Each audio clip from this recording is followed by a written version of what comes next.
Welcome back to the channel. I'm Dave with Absolute Car Guys. So I'm going to show you a little quick thing here today, and what I'm going to show you is basically not a complete tutorial how to do it, but it's more like a beginning thing to kind of understand what you're looking at, what you're doing. So you get under your car, your fuel lines and or brake lines look like that. See that? Yep. Leaking. And again, this can be fuel lines or brake lines. These happen to be fuel return lines. On the GM product I'm working on now, the fuel supply line from the tank is 3/8, so it's this size. But there's a fuel return line from the fuel injection, and there's also a vapor line, and they are 5/16. So here you go, 5/16 line, 3/8 line. There's the visual difference. So anyways, you get under there and you notice this line is bad and you're like, man, I need to replace that. So what do? What you do is you back up till you have like kind of a flat spot. Then you use this, a tubing cutter. Now what a tubing cutter does is it has two little wheels in there for the tube to kind of lay in and spin. And then on the bottom right here, I don't know if you can see it at all, there is a cutting wheel that's adjusted with this. So let me show you real quick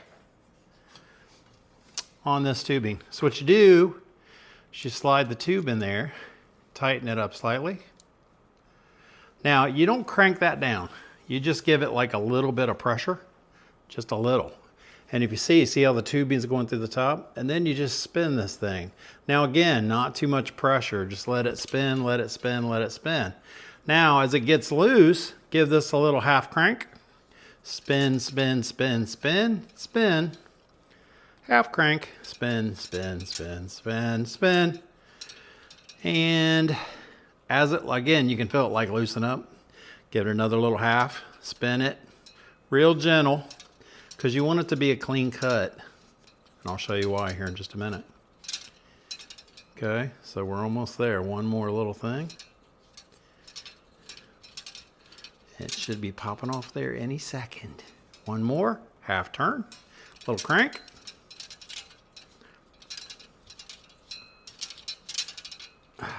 One more.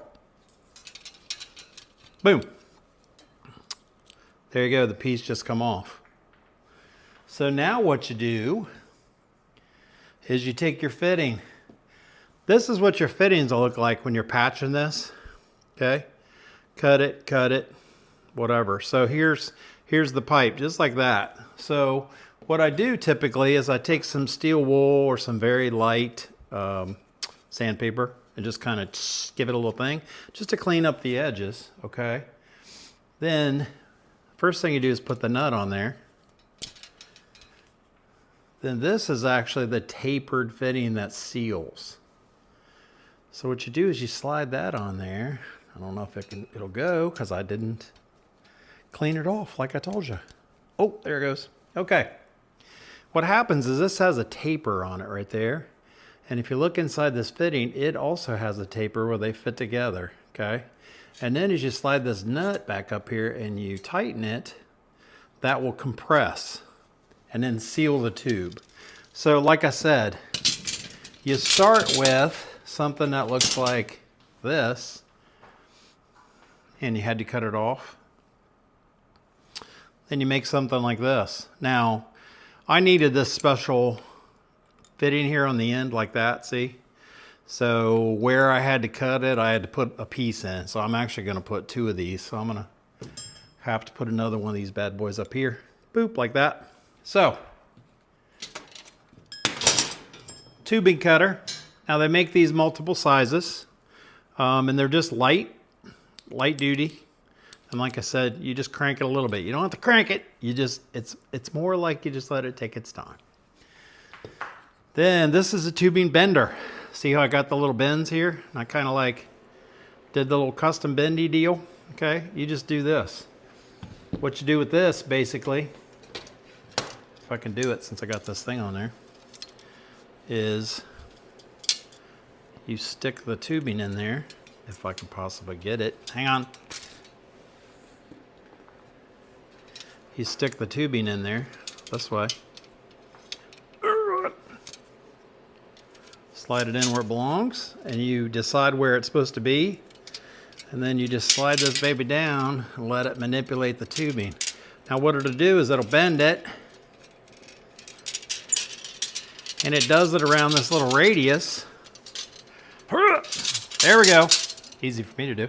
Bends it around this little radius without crushing the tube, see? So tubing bender. And if you look at this, it has several different sizes. So there will be a spot in here where you can do 3/8 right there. See? You can do 5/16. And I forget, I think this, I think brake line might be 3/8. Don't quote me on that. Anyways, there you go. So these are basically the tools of the trade here. This tubing bender, tubing cutter, when you want to patch. So this will work on your brake lines. This will, ignore that. This will work on your brake lines or your fuel lines. You can change this into that so you got no more leaks. So there you go. I got to pick all this stuff up. So I'm Dave with Absolute Car Guys. Like, subscribe, work on your own stuff. See you next time.